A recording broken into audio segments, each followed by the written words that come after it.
Okay, metabolites are natural products, so it can be used as almost the same term. And metabolites are the intermediate or products of metabolism. And the metabolites are natural product, but usually we restrict the term only to relatively small molecules.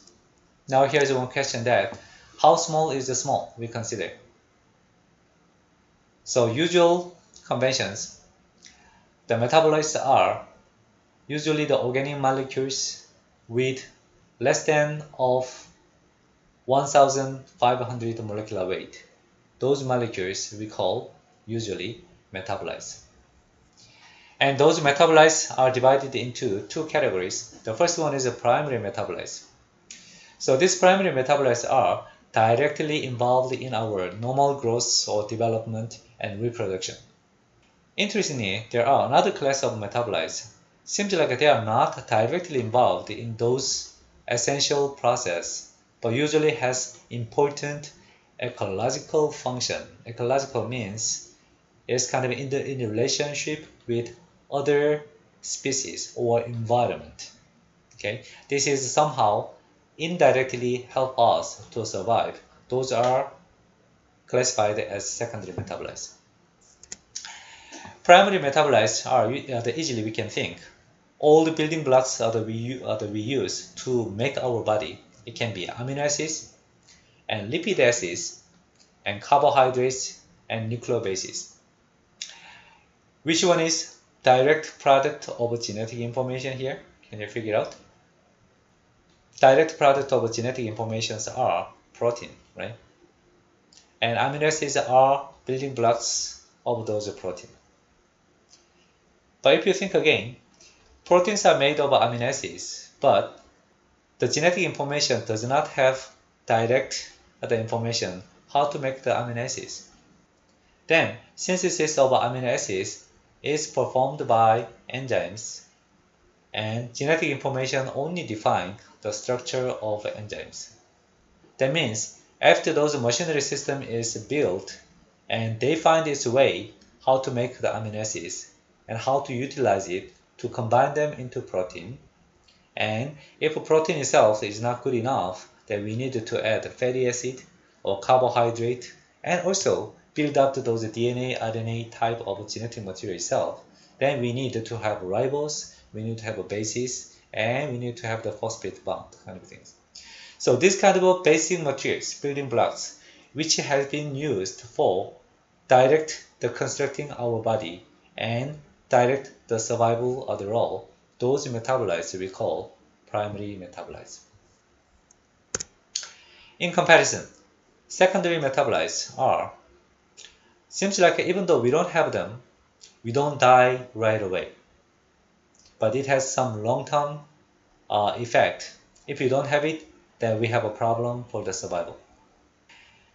And for example, let's say the plant case, they don't have a strong muscle or the emotional other part. So to defend themselves, usually they generate some toxic materials. If the animals eat that plant, then it can potentially kill the animal. So this is kind of considered as the defensive system, right?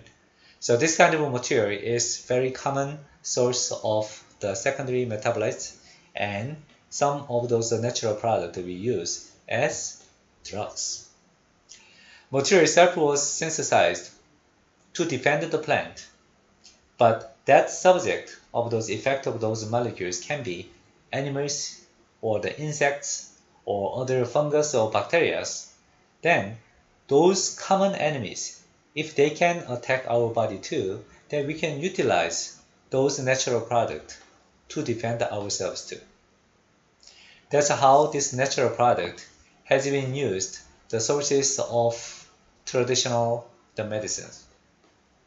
So over those thousands of years of the human history, we looked up and tested those herbs, extract of other plants, and we tried to use it to cure disease or infections. And we found many of those materials has effect, and positive effect. It does not kill our body right away, but it can kill our infected bacteria or other disease conditions.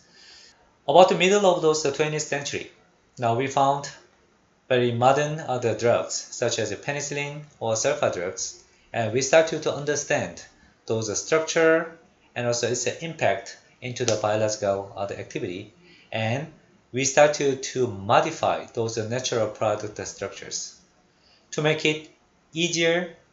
So if you compare those natural product structures with these natural product like molecules, means it's a derivatives of a natural product. These molecules are much simpler than natural product.